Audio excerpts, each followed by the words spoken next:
Welcome to the Road to Zero podcast. I'm your host, Nick LeBlanc, founder of Network Potential Consulting. We're here to explore the fast emerging zero impact economy, which is transforming the way we do business, bringing prosperity and regenerating the natural world in the process. And I invite you to look at how you can position your business at the forefront of this global movement. Today on the Road to Zero, we're talking to Jim Mann, founder and CEO of the Future Force Company, joining us from the UK on the Isle of Mull on the Scottish West Coast.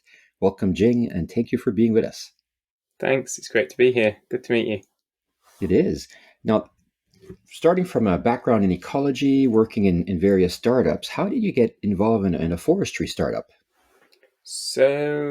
I did a degree in ecology, but I started my first business to pay my way through university. So I then ended up on a business track and, as you say, into lots of startups. So coming back to climate was the key for me. So I'd watched, very aware of climate from early days, from my university training, but figured it was probably a government problem to fix, and that we needed big forces to fix such a big problem. Watching sort of for 15 years as none of that happened, I became increasingly disillusioned with government's either desire or ability to actually tackle a problem of this scale, and decided eventually that even if I was only going to be a small part in it, that's what I wanted to be working on. And I was fortunate enough to have a business that paid me a good living without having to go to work, so I could sort of focus my time on solving a small part of the climate problem in a small area, and attack it. So for me as an ecologist, I started off looking at reforestation, but that rapidly led me to other areas as I realised that reforestation alone isn't going to get to the scale we need to tackle the climate crisis. Yeah, I like how you mentioned, because I firmly believe the same thing too. Businesses have a massive role to play, and even more so than government. And it's great when I have a chance to talk to individuals like you who really take that on and bring that into their businesses. From my perspective, I'm very much focused on the problem, and this could have been a business, it could have been a charity, it could have been a training organisation. I really wasn't sure as to what form this would take. It's ended up as a high growth startup, and that's kind of the space where I'm probably most comfortable. So it was maybe inevitable that I'd be drawn back towards putting commercial models over the top of these things, but I think it's probably one of the best ways to scale. If you, in a capitalist world, have a successful commercial model underpinning something, then your ability to scale it becomes really significant. If you're a charity or third sector, you're always reliant on funding that has to come from different sources, and that can dry up quite quickly. And tell us a bit more about what exactly does the Future Force Company do? What are the key initiatives, or what are the technologies you use?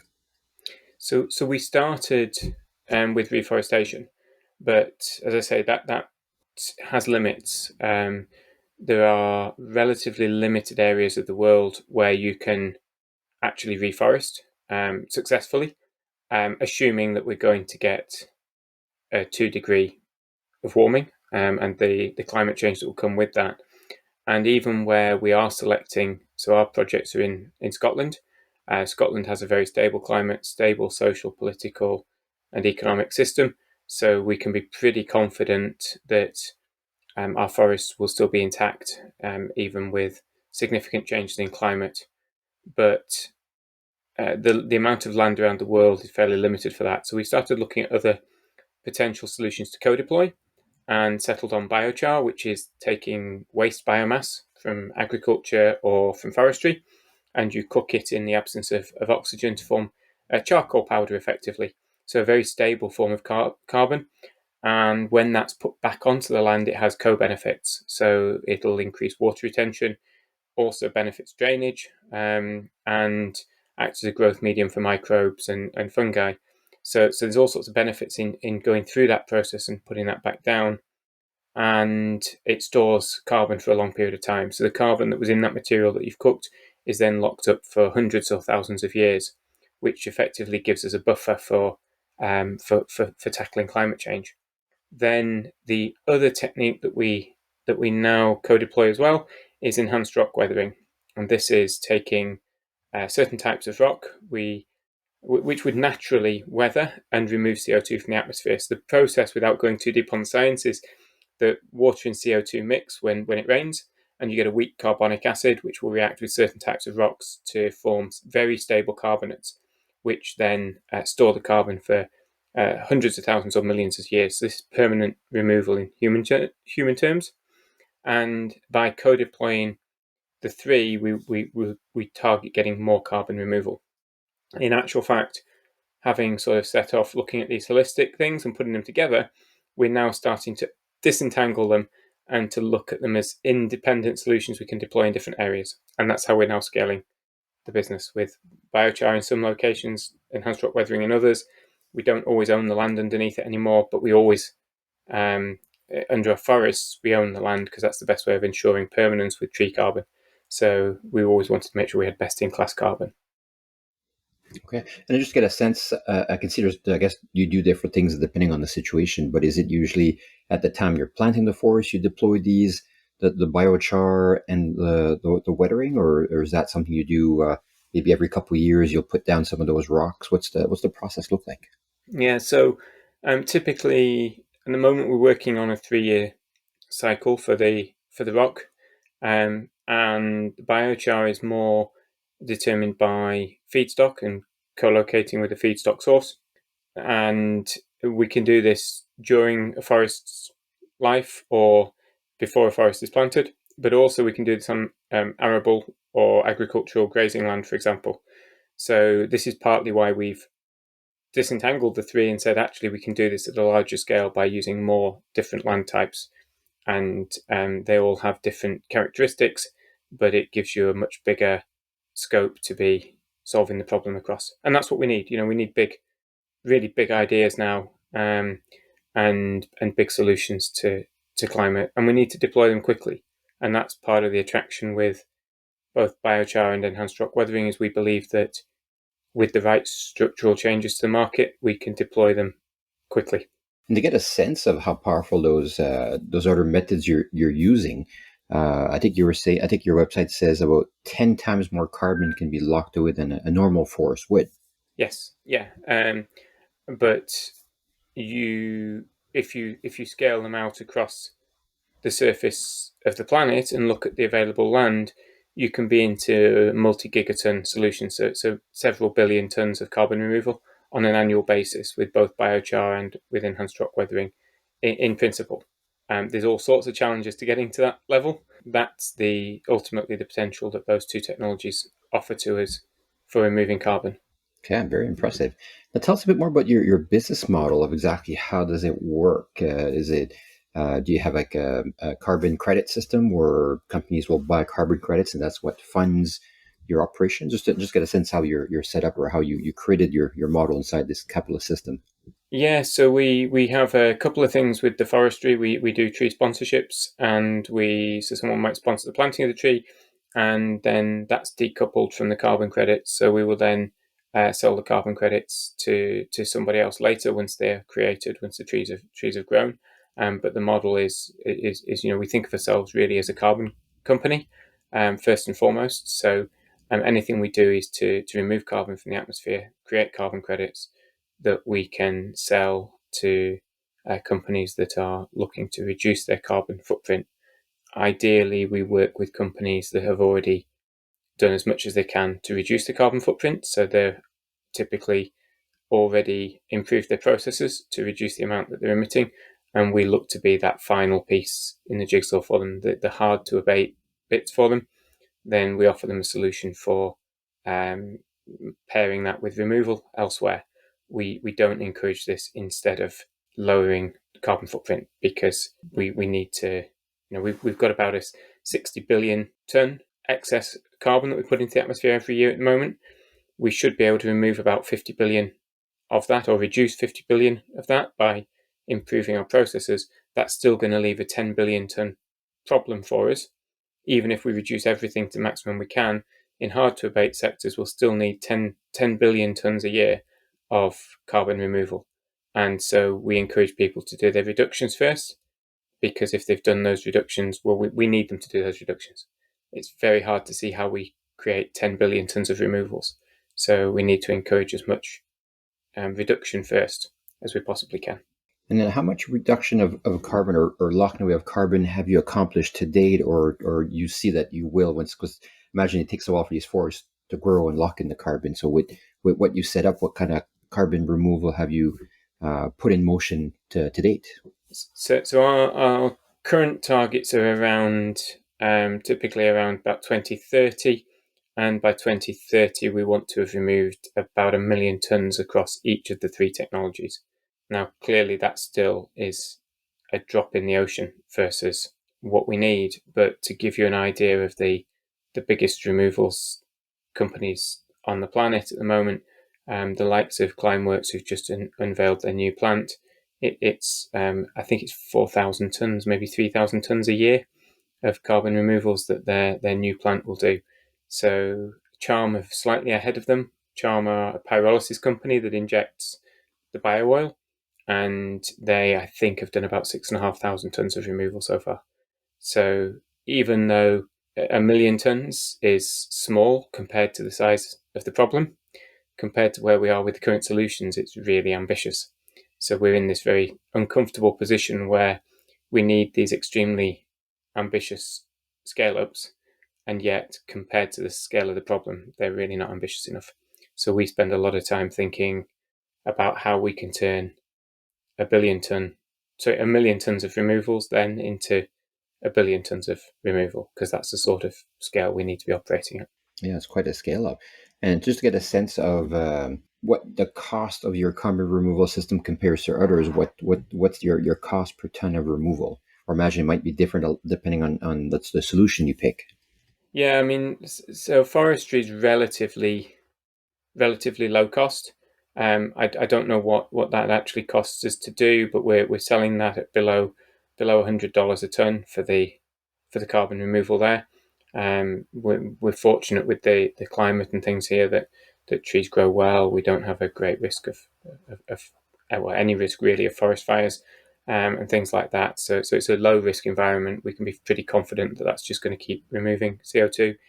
Biochar, it's early days. We don't have an exact unit cost yet. We've just got our first machine up and running, but we think that's going to be in the range of probably $200 a ton, and should come down a cost curve over time, and quite significantly potentially down that cost curve to be maybe down to the $100 a ton price point eventually.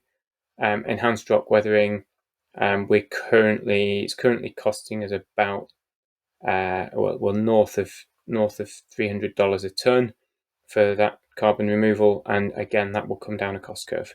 So part of the work we're doing right now is to show how we can scale these things up and then drive down the cost.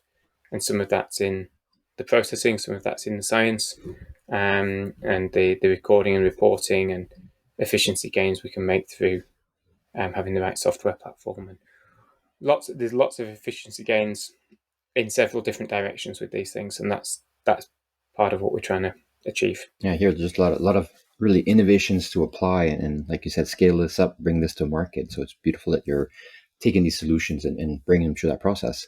Yeah, it's an exciting time to be working with these solutions, and it's also a very collaborative space at the moment. I don't know how long that will last. Right now, I think there's a lot of mission-driven people in the space. That means that we're quite collaborative, which is, let's say, a really nice environment.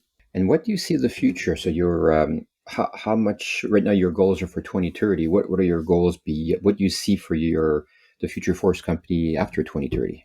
We want to play a meaningful part in that 10 gigatons that needs removing. How much of that can come down to a single organisation?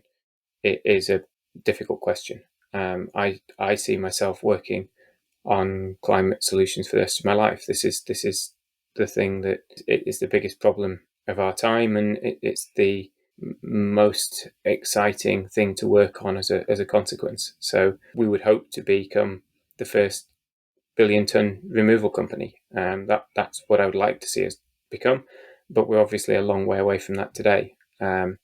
And hopefully there'll be lots of other organisations that will move into the space, also with similar ambitions, because we need lots of organisations with the same ambition. We need huge amounts of carbon removal. The likelihood is that we won't be able to remove all of that 50 billion tonnes that I'm sort of saying we should be able to remove from existing systems. And there'll be a point where the cost of those removals, of those reductions, might well become more expensive than paying for removals. So this is probably closer to a 20 billion tonne carbon removal market, ultimately, not a 10 billion tonne. We just don't know yet.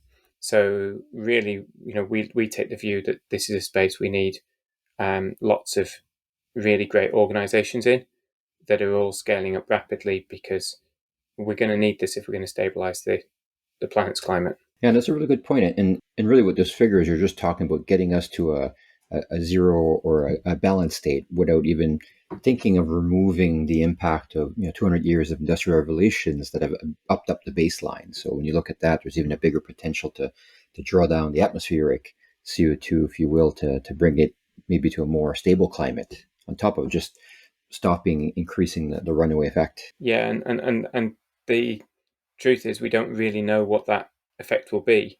It would appear that we're sort of around this 1 to 1.3 degree point of warming right now, but we're seeing the poles warm a lot faster than at our latitude. We believe, if you study the science, that the best science out there suggests that somewhere around this 1.5 degree point, we start to see some significant changes and significant breakdowns in food systems and things like that. So we're not tracking for 1.5 degrees at the moment, much as people keep rolling out this 1.5 degree number. We're nowhere near that. We're headed more for 3 to 4 degrees of warming, or somewhere around that point. We need to get that back down, and we don't know what that impact will be at if it becomes 1.7 or if it becomes 2 degrees. It's not clear on how severe the changes in climate will become at those points. So the urgency for this is significant, and as we start to see those impacts, it's quite likely that we will feel a greater sense of urgency as more people have their normal lives disrupted through flooding, extreme weather events, droughts, lack of food supply, and these are global implications. So we need to get to a position as fast as we can where we at least know how to roll out these solutions quickly, and then as the urgency rises, hopefully there will be more resource flowing to the sector, and we'll be able to scale them up at the pace that we're going to need to. Yes, there's definitely no lack of carbon to be sequestered. So definitely you've got some work on your hands for quite some time. Yeah, but you've also got to have the willingness at the other side, because somebody's got to pay for that removal, because we need to financially at least cover our costs so that we can continue to operate. So we also need to see things like legislation coming in to prevent this carbon pollution or reduce this carbon pollution, which has been unpoliced, unregulated, and we're used to paying for disposal of other harmful products, whether it's on our tax bills for our garbage removal, or whether it's toxic materials from industry where people have to pay to dispose of them. CO2, because it's not visible and can be released straight into the atmosphere, has been unmeasured, unmonitored, and there isn't a good mechanism yet for charging for that pollution, or even seeing where it comes from, and that needs to change. So there's definitely still a role. For much as I said, governments haven't acted, there's definitely still a role for governments. It's probably not in the actual removal, but it is certainly in legislation and incentivizing people to change behaviour and reduce that pollution, whether that's taxation or whether that's incentives to put clean processes in. And that's a really good point, because I think the biggest impact we've seen is a lot of jurisdictions that put in the carbon tax system in place, or carbon credit or carbon markets. And currently, right now, with the those carbon tax levies, or the price we're putting onto carbon, is that sufficient to fund operations that you would see? Does it fund your operations, for instance, or give a good chunk of what's needed to pay for some of this carbon removal at this point in time. No, it doesn't. And typically those markets are cap and trade, so the people are given an allocation that they can pollute, which over time is reduced. So this is a sort of a way of slowly introducing the market. The EU carbon market hit about $100 a ton just before the invasion of the Ukraine, and since then the market has reduced significantly. So I think it's down to about 65, 70 euros now, which is maybe, I think it's something around $80 maybe. I'm not certain of that, but I know it's reduced. So the those markets are not ideal, and at that price you can't pay for removals. You're paying for reductions elsewhere, and that's not the same and doesn't have the same benefit. So typically we're actually selling onto voluntary markets. So this is organisations that want to see a change and are prepared to pay to be leaders in that space, and I'm sure do get some brand benefit from investing in these solutions. But really, they don't have to do this. They're doing this because they feel socially motivated to do it and want to do the right thing. Yeah, you see several companies that lead the market, which is great to see. And how long do you figure before the price of carbon? I understand definitely the current economic impacts of the war in Ukraine right now is definitely having an impact. So it seems like the price of oil has gone up, and a lot of these carbon markets have kind of gone down just because of decreased production. Before that, what were you tracking? Was this a cost that was growing over time? Yeah, it's been rising quite rapidly, and that's what I anticipate will continue to happen. I think this is a short term blip. Not having a livable planet is an existential threat. When you've got an existential threat, then you've got to do something about it, or try to do something about it. So I anticipate those markets continuing to rise. The good thing about carbon removals right now, and partly it's because it's so supply constrained, is that demand outstrips supply, and that means that there is scope to grow carbon removal companies. More certainty obviously will help with investment and the ability for these organisations to grow faster. But at this stage, we're able to sell every bit of carbon that we produce. There's a lot of commitments being made from organisations to get to net zero. So that involves some element of carbon removal. So I think these future pledges, the Amazon pledge, and Stripe, who are one of our buyers, fantastic organisation who've done more than probably anybody else on the planet to accelerate carbon removal solutions. Microsoft are investing a lot of money in this space, Shopify, a range of organisations, and the Amazon pledge has attracted, I think, thousands of companies now who've all said that they will track towards net zero. So we are seeing the right movement. We're seeing a recognition both in the public and at an organisational level. So that gives me quite a sense of optimism. But ultimately, there will be companies that need to be told they have to act rather than just decide they want to act. Yeah, it's a good point of how those companies are leading the government right now, and eventually one would hope the regulatory stick will catch up and get the rest of them up to the same goal, which it sounds like having $100 a ton of cost of carbon is coming fairly soon. And I imagine once we get to that level and beyond, that'll really make a big shift inside of investing and the viability of many companies, including yourselves. Yeah, and I think there's also quite a lot of analysts saying that price is going to go a lot higher. So what we are starting to see now is organisations buying their future carbon today, and so making sure they've locked in supply, so they've got a hedge and they know it's not going to go too high, and that's really beneficial because it means we can do relatively long-term contracts with people, which gives us a high degree of certainty about our revenue as we scale our operations. Yeah, that's another great point about being first to the table, because I've read that as well, that a lot of these big companies are doing it now while the price of carbon is still cheap. And then once it goes up, I mean, you'll have other technologies that will come in, but they'll be more expensive. So the longer you wait, the more it's going to cost you to take out that carbon footprint. Potentially, that's what quite a lot of analysts are saying. So yeah, hopefully, and hopefully that creates a strong market where there will be more players and more carbon removal available. And then just looking at again, there's been a lot of pledges and a lot of talk about some massive reforestation. There's a lot of countries or companies are looking at reforestation as a natural solution to carbon capture. And how would you what's your take on the current market or even global efforts at carbon removal using forestation?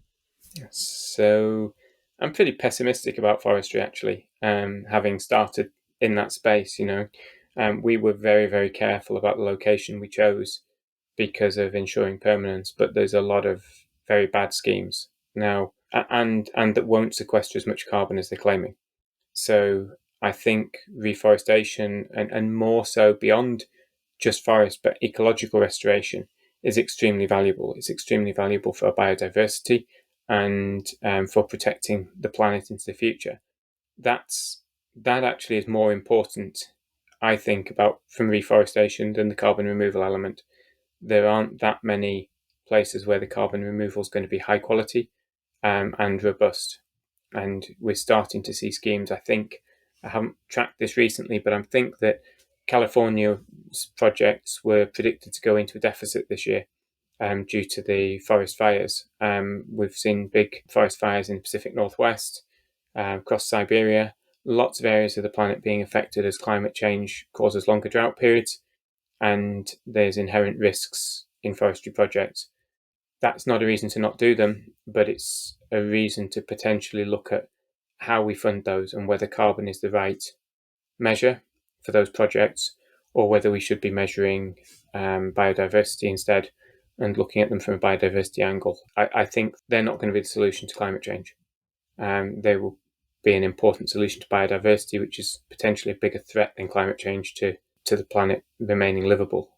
I prefer to look at the engineered solutions, things like direct air capture, although I worry about how scalable it is and how fast it can be scaled, and what we talk about as holistic solutions. So these hybrid solutions that follow a natural process, but are accelerated through human activities like the enhanced rock weathering or the biochar, which is a natural byproduct of forest fires. It stores something like 13% of a forest's carbon is stored after a fire in a charcoal material, which is long lasting in the ground. So they're both natural processes that we're accelerating through adding a layer of industrial intervention, if you like. I think those are better solutions for carbon removal than reforestation. We need ecological restoration. I prefer to talk about ecological restoration than reforestation, because reforestation is not the only solution in that space, and often isn't the most suitable solution.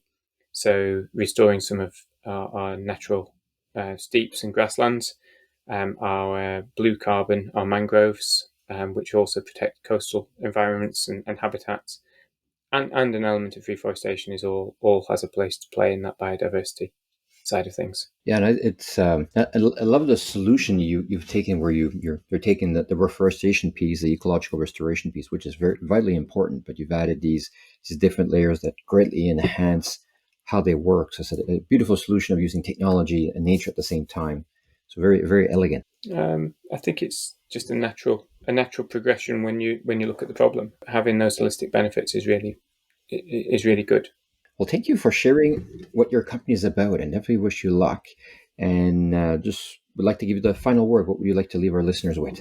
Just a sense of the urgency. I think that we are still failing to realise how fast we have to act and how big the problem is. And we hear lots of good news stories about a new direct air capture plant or a new solution, but they are all so small. All the things we're doing today is so small, and we have a huge problem. So more people that can be drawn to this and to helping with these solutions, the better. And let's do it quickly. Well, thank you for your time, and I really commend you for really making this your life mission to really have a solution out there and creating a team and making an effort. Thanks, Nick, and thanks for having me on. Thank you for joining us today. Check us out at www.futureproof-network.com to hear our other episodes, links to our YouTube channel, and to join our Future Proof Business Network.